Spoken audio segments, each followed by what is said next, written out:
మనం దాదాపు వారం రోజుల క్రితమే మాట్లాడుకున్నాం. ముఖ్యమంత్రికి సన్నిహితమైన ఎంపీగా పేరున్న మచిలీపట్నం ఎంపీ బాలశౌరి వైఎస్ఆర్ కాంగ్రెస్ పార్టీకి రాజీనామా చేయబోతున్నారు. ఆయన జనసేన పార్టీ అధినేత పవన్ కళ్యాణ్తో టచ్లో వెళ్ళారు అని. సో మనం వారంకి పైన అయింది మనం ఈ ఇష్యూ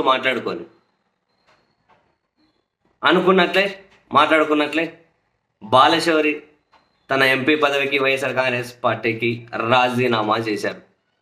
ఎంపీ పదవికి నెక్స్ట్ చేస్తారట. వైసీపీకి అయితే రాజీనామా చేసుకుంటూ అధినేత జగన్మోహన్ రెడ్డి గారికి ఆయన ఒక లేఖ పంపించినట్లున్నారు.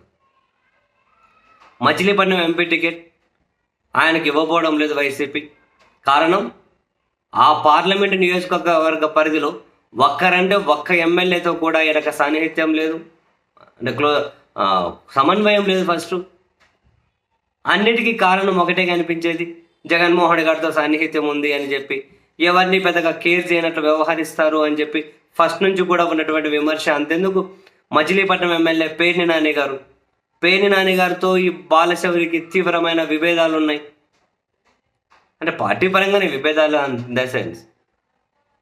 ఈయన ఎంపీగా ఉన్న మచిలీపట్నం అసెంబ్లీ నియోజకవర్గ పరిధిలో కావాలని వేలు పెట్టి పేర్ని నాని గారికి వ్యతిరేకంగా కూడా అసంతృప్తులను పార్టీలో రెచ్చగొట్టే ప్రయత్నం చేయడం, కొన్ని వర్గాలు ఏర్పాటు చేసుకోవడం, ఇవన్నీ చేసుకుంటూ వచ్చారు. పేర్ని నాని గారు వైఎస్ఆర్ కాంగ్రెస్ పార్టీలో ఎంత కీలకమైన నాయకుడు అందరికీ తెలుసు.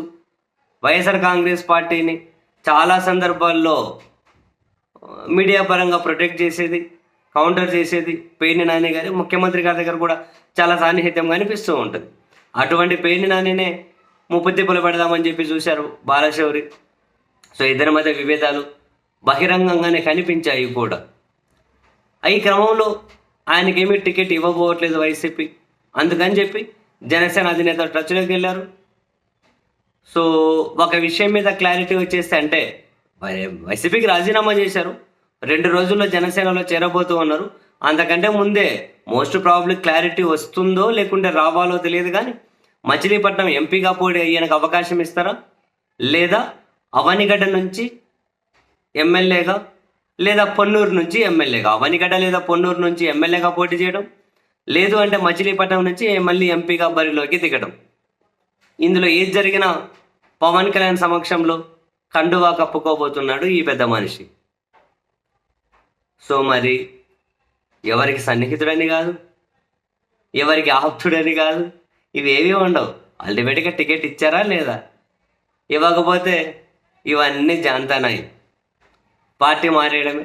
ఏమనంటే పార్టీ మాకు అన్యాయం చేసింది, అవకాశం ఇచ్చినప్పుడు న్యాయం చేసింది. పార్టీ కోసం వీళ్ళు ఎప్పుడు పెద్ద త్యాగం చేయలేరు. అంటే వీళ్ళ గొప్పతనం చూడండి.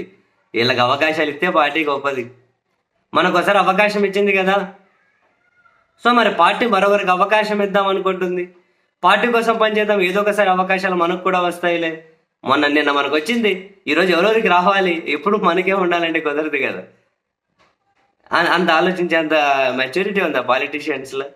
అబ్బే అసలు లేదు. ఉన్నోళ్ళు ఉంటారు పాపం పార్టీలను అంట పెట్టుకొని, లేనోళ్ళు ఇదిగో ఇంతే ఎగిరిపోతే ఎంత బాగుంటుంది అట్లా ఎగిరిపోతూ ఉంటారు. పోని ఎవరు ఎక్కడికి పోతూ ఉంటారు.